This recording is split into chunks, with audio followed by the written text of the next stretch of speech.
तर पाकिस्तानची दुखरी नस भारताच्या हाताला लागली आहे। ही तीच नस आहे जिथून भारत पाकिस्तानचं पाणी रोखणार आहे।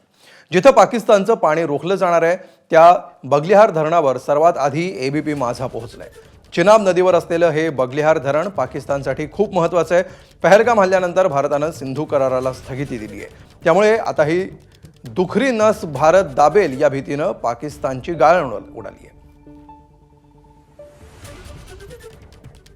1999 पासून पाकिस्तानला जी भीती होती ती भीती ह्याच बागलियार डॅमच्या संदर्भातली होती। कारण पाकिस्तान वारंवार हे म्हणत होता ज्या वेळेला 1999 मध्ये या डॅमच्या निर्माण कार्याला सुरुवात झाली की ह्या डॅमच्या माध्यमातून भारत पाकिस्तानला जाणारं चेनाब नदीचं पाणी याला कंट्रोल करेल, यामुळे पाकिस्तानला खूप मोठा नुकसान होऊ शकतो आणि भारत जेव्हा केव्हा युद्ध होईल तेव्हा ह्या बगलियार डॅमच्या माध्यमातून या नदीच्या पाण्याचा स्वतःसाठी आणि पाकिस्तान विरोधात एक वेपन म्हणून त्याचा वापर करेल। आणि आज भारत तेच करतंय।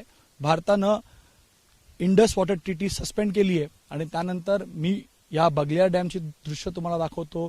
हेच ती नव आहे ज्याला दाबण्याचं काम भारत करतं आणि यामुळे पाकिस्तान एवढा आवाज करतोय की हे जे होतंय किंवा भारत सरकारकडनं उचललेली पावलं चुकीची आहेत। भारताकडे वेगवेगळ्या स्ट्रॅटेजीज आहेत आणि पाकिस्तान यानंच चिंतेमध्ये आहे की जर हे पाणी थांबलं आणि जर एकाच वेळेला वॉटर स्टॉक करून हे पाणी सोडलं गेलं तर पाकिस्तानला किती नुकसान होऊ शकतं।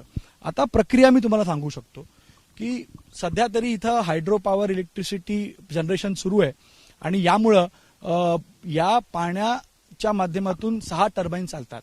6 टर्बाईन मधलं हे पाणी जातं पुन्हा नदीमध्ये आणि नदीमधून हे पाणी जातं अखनूर, रामबान, रामबान नंतर अखनूर आणि अखनूर मधनं पाकिस्तानमध्ये। तर अशा प्रकारे इथलं पाणी चिनाबचं पाणी हे पाकिस्तानपर्यंत पोहोचतं। समजा हे पाणी थांबवलं गेलं आणि तेही पॅडी सीझन मध्ये थांबवलं गेलं जेव्हा त्यावेळेला क्रॉपचं सीझन असतं, तर पाकिस्तानमध्ये कापूस, ऊस, डाळी अनेक अशा क्रॉप्स आहेत ज्याच्यावर त्याचा परिणाम होऊ शकतो आणि तिथं पूर्णतः ते क्रॉप्स नष्ट होऊ शकतात। भारतानं एकाच वेळेला या डॅम मधनं पाणी जर सोडलं तर या डॅमची किंवा या लेक नदीची क्षमता जी आहे ती 5000 क्युबिक मीटरपेक्षा जास्त आहे आणि हे जवळपास 40 किलोमीटरहून जास्त अंतर डोडापर्यंत आहे।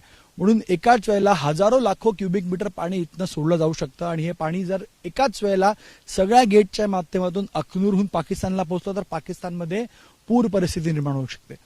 तिसरं, जर आपण हे पाणी इथे स्टॉक केलं आणि बऱ्याच दिवसापर्यंत स्टॉक केलं तर त्या पाण्याच्या स्टॉकमध्ये बऱ्याच वेळेला आपण पाहिलंय की त्यामध्ये रेती, माती येते आणि जर आपण त्या रेती मातीसह ती जी गाळ आपण म्हणतो त्याला पाण्यासोबतच सोडलं आणि एकाच वेळेला पूर्ण फोर्सनं हे पाणी सोडलं गेलं तर ती पूर्ण गाळ, रेती, माती ही पाकिस्तानमध्ये जाऊन त्यांच्या ज्या ज्या भागांमध्ये पोचेल आणि त्यामुळं त्यांची जमीन किंवा त्यांच्या क्रॉपवर त्याचा परिणाम होऊ शकतो। आणि यामुळं पाकिस्तान ह्या अनेक गोष्टीहून चिंतित आहे की हे पाणी फक्त त्यांना जलसंकट नव्हे तर त्यांना पुराची परिस्थिती निर्माण करू शकतो आणि त्यांच्या पूर्ण ॲग्रिकल्चर रेव्हेन्यूलाही मोठा धक्का बसू शकतो।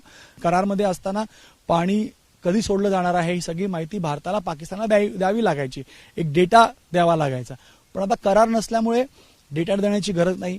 भारत पाणी पूर्णतः स्टॉक करून रात्रीच्या वेळेला कोणत्याही वेळेला ते पाणी सोडू शकतं।